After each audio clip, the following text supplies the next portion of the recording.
Thrissur medical കോളേജിലെ ഹൃദയ ശസ്ത്രക്രിയ വിഭാഗത്തിൽ വിദഗ്ധ സംഘത്തിന്റെ പരിശോധന പൂർത്തിയായി.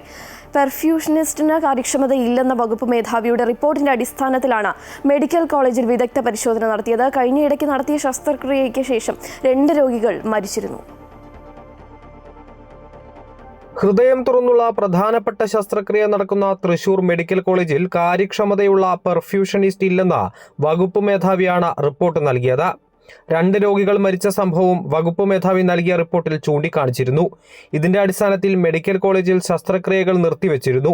ഇതിനു പിന്നാലെയാണ് കോഴിക്കോട് മെഡിക്കൽ കോളേജ് ഹൃദയ ശസ്ത്രക്രിയ വിഭാഗം തലവൻ ഡോക്ടർ രാജേഷ്, ആലപ്പുഴ മെഡിക്കൽ കോളേജിലെ പെർഫ്യൂഷനിസ്റ്റ് എന്നിവരടങ്ങുന്ന സംഘം കഴിഞ്ഞ 2 ദിവസങ്ങളിൽ തൃശൂർ മെഡിക്കൽ കോളേജിൽ പരിശോധന നടത്തിയത്.